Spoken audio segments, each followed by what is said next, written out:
Hey, Onlyman. So today we'll be watching I'm the Villainess, so I'm taming the final boss. Episode 4. And I don't really have much to say before I get into the episode, mainly because it's been a few weeks since I've last seen this series. But from what I do remember, is I'm hoping that in this episode we get some answers as to how exactly this kingdom went from having 2 princes to only having 1. Wouldn't people question that? What happened to the original crown prince? Why is the second prince now the crown prince? And what happened to the original crown prince? Because nobody really seems to question that, and even Aline didn't know that Claude was his older brother. So I'm like, how do they go about this? Now having said all that, on to the episode. Does that mean she's not human? So was that his mother? Or... why is she in his room? Oh. Oh wow.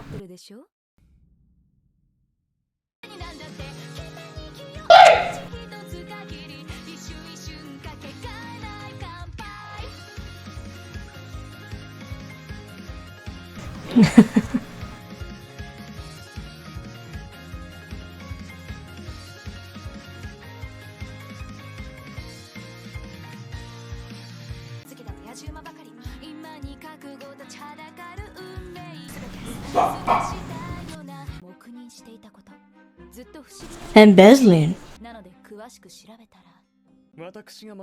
Secretly selling demons? Oh, Dad came through.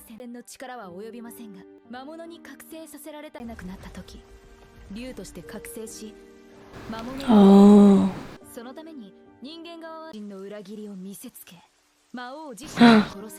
So it wasn't him? Wait, was that Claude in the beginning?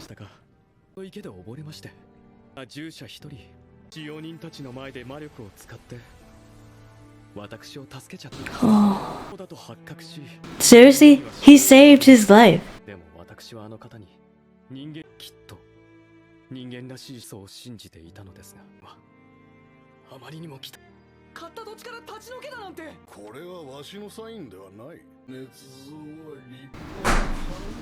That's not true. Is it?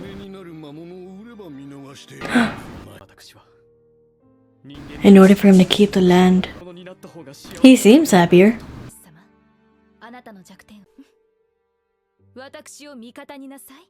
Oh. Yeah, all the routes that could happen.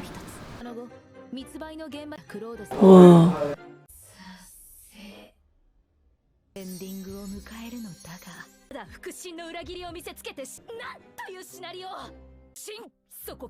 She really cares for Lord Claude.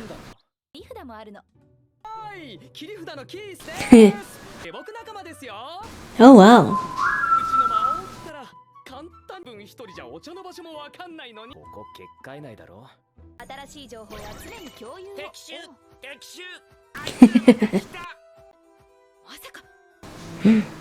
Already so soon?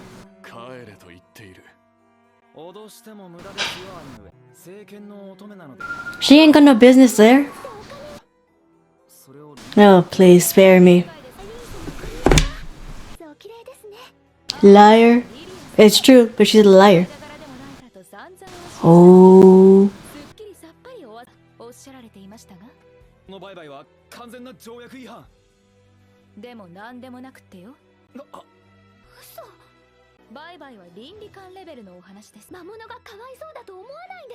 If they're given a purpose.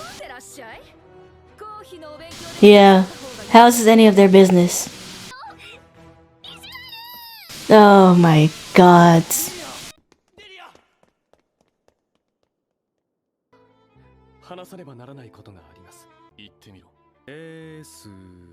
What?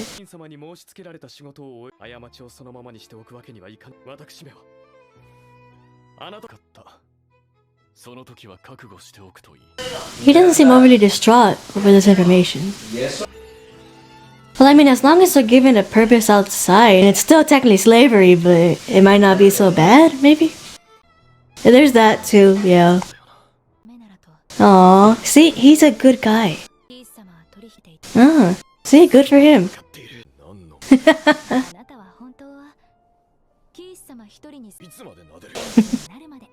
Oh, this guy again. 私めとお約束した土地、あなたに売られました。私も驚きましたよ。楽章を見た時は。いただいてお詫び。Ooh. Yes, took off his glasses. Ooh.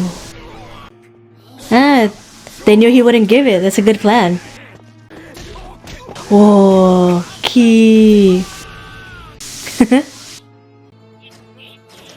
Aww. Just like we practiced. Man, the demon lord heard you. 2 humans can attack him, can't they? Ah. No, they can't prove intent. It's a nice loophole I found.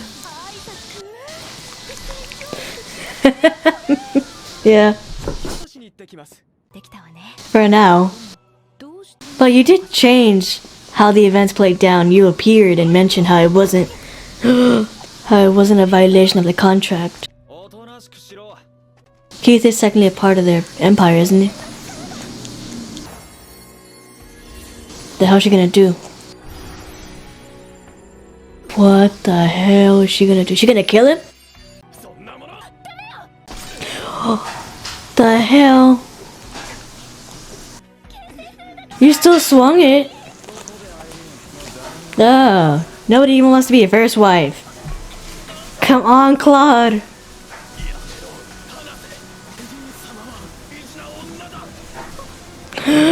Don't tell me he's gonna awaken. Why isn't Claude doing anything? Or are you just trying to be dramatic?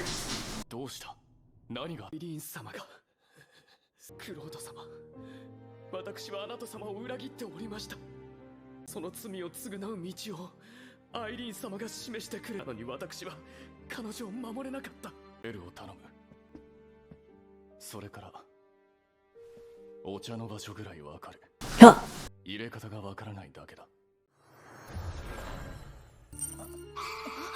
Okay, why always on a bed?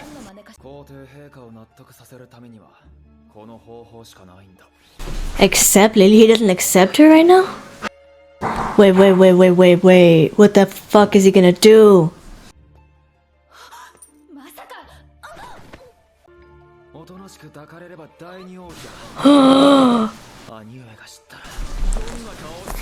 Ah, he's evil.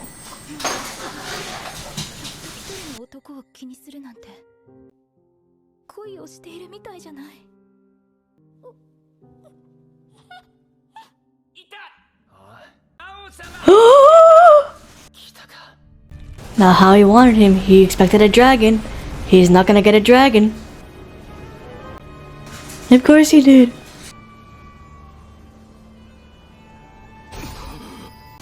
Oh no. Hopefully only part way he transforms part way. You're gonna act scared now?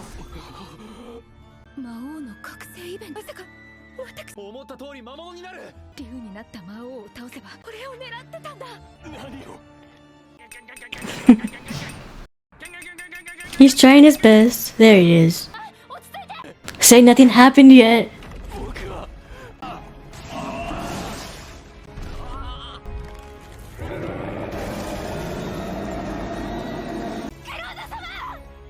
Poor thing.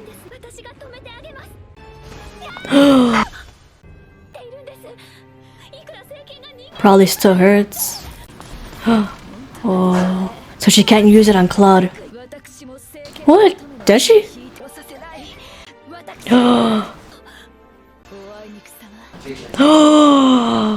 Oh, that is one heck of a line. Did she turn herself into one now? That is true, he does look quite impressive. Oh.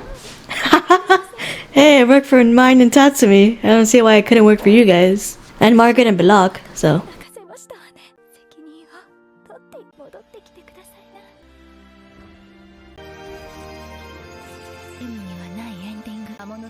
Whoa.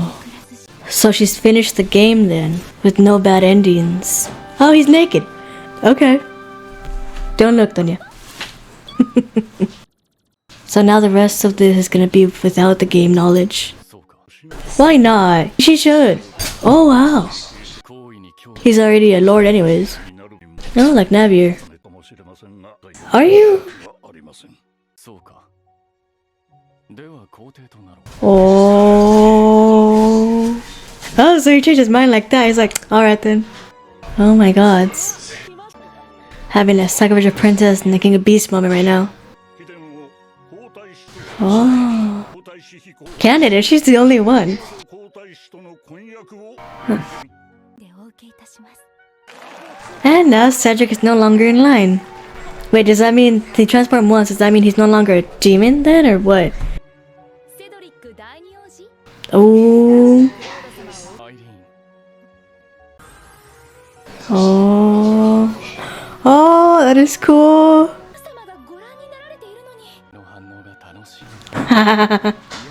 How can she run away? You're up in the air and you're holding her. Huh? Oh.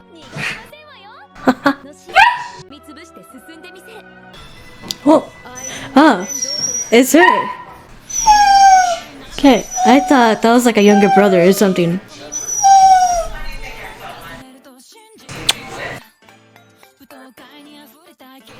Maybe there's like a third brother we didn't know about. So this episode did answer a few of my questions, but of course not all of them, since we did see the event that led up to him being exiled and no longer be the crown prince. But we didn't see his parents' reaction. We know that the emperor is still around because they mentioned the emperor, but they never showed the parents' reaction to their son being part demon and then having to kick him out. And the fact that to the servants, it mattered more that he awoke his demon powers instead of looking at it for what it was. He only used them to save a human's life, not to mention a fellow servant's life. It's clear that Claude has good intentions. They just took it upon themselves to view it as a bad thing, and he was exiled for it. I assumed that when they found out he was part demon, that meant he was a demon all the time. I didn't know that unless he was in his dragon form, he was still considered human. Like, if that's the case, why wasn't he still allowed to be at home? Why was he forced to leave? And if it was because they feared that he would one day turn into a dragon due to negative emotions that they're aware of, since that's exactly what Cedric caused him to feel in order to make him turn into a dragon, why did they think it was such a good idea to kick him out? Did they not think that would create negative emotions that would then cause him to turn into a dragon? And I can understand the fear of essentially having a sort of ticking time bomb always around, but if you don't help him control his emotions and maybe channel any negative feelings that he has in a more positive way, or at the very least have a different outlet for them, it's inevitable that he is going to turn into a dragon because he can't control his negative emotions. Taking him out solved nothing. And if anything, they made it a prerequisite for Lilia to be crowned empress. Kill our son and you become an empress. Like, what kind of logic is that? Part demon or not, he's still your son. And yet, the fact that you killed the former crown prince makes you eligible to become empress. That's insane to me. Though for whatever reason, he was allowed to stay for a few years, so at the very least, they didn't kick him out when he was very young. They kicked him out when he was more or less already a teenager. So I mean, some good points for them, I guess? Or I don't know. Honestly, the bar is low for these people.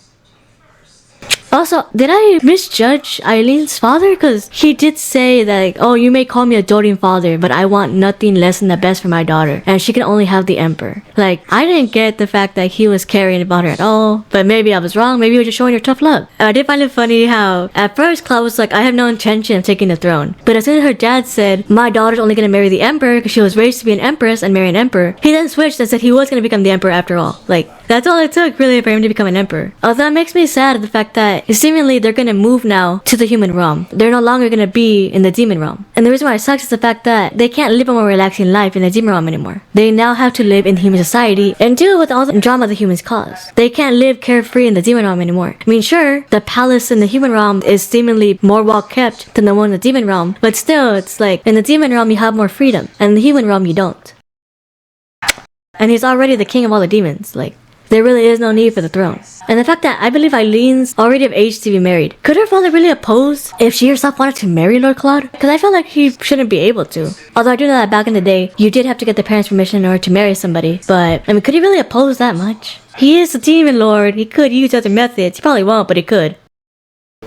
And after having watched 4 episodes of Oku, The Inner Chambers, I was kind of hoping that this one would be a little bit more lighthearted, because my thought was, I get to escape the constant reminder of sexual assault that the other series has. But no, Just by luck that this episode happened to show the intent of that happening too. Cause somehow I doubt he would have stopped himself if Lord Claude hadn't gotten there. I feel like he enjoyed it too much. And the fact that he gagged Eileen in order to make sure Lily didn't hear anything, I'm pretty sure he expected to go all the way before Claude showed up. But ended up showing up maybe a little bit sooner than he expected, but he still went along with it. And Lord Claude did believe that something had already happened, considering the state he found Eileen in. And also, what is it with the constant trope of knocking a woman out and she has it waking up tied up to a bed? Although I only remember seeing it once, I can't really remember many examples, but the only one that I kind of do remember was in Sucker Fisher Princess Licking a Beast, when Saipi was knocked out by Elia and she then woke up in a bed. Like, why is that such a common thing that you knock somebody out and they wake up in a bed? Why not a couch or something different? Why is it always gotta be a bed? The insinuation is always there. The scene where Lord Claude saved Keith also reminded me of the webtoon series, The Fox's Bride. Since in that webtoon series,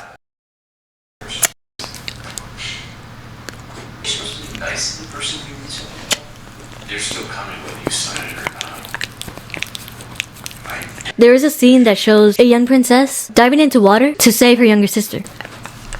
But in doing so, she cost herself her vision. So in order to save her sister, she had to sacrifice something. Similar to how Lord Claude had to sacrifice his eligibility for the throne and the right to live in his own home in order to save Keith. Because he had to expose himself in front of the other servants if he wanted to save Keith. I'm also surprised that Lord Claude didn't have a more visceral reaction to the news that Keith sold demons. Although maybe it's due to the fact that Eileen was there and reminded them that it wasn't exactly illegal to do that, it was just immoral. And then the fact that it turns out that these demons willingly allowed themselves to be sold because they wanted to help Lord Claude. Maybe all that, plus the fact that Lord Claude didn't exactly see Keith selling the demons himself, maybe all that added to the fact that he didn't turn into the dragon at that point. But also I believe the fact that Eileen is in his life now. Maybe in the grand scheme of things, she proved to be more of a vessel for her negative emotions than the others. I'm also glad to see that finally, Cedric and Lilia were put in their place. Lilia had the role of Holy Sword Maiden taken from her, and Cedric went back to his rightful place of being the second prince. As despair as he should be. Because really, who wants somebody as unstable and evil as Cedric to be the next emperor? Nobody wants that. And the fact that he was willing to, more or less, sexually assault Eileen to get what he wants, that's just... If anything, the fact that they demonize demons so much, Cedric should be the one called a demon, not Claude. And the fact that he thinks anybody would be happy to be his second wife, much less his first wife, is surprising.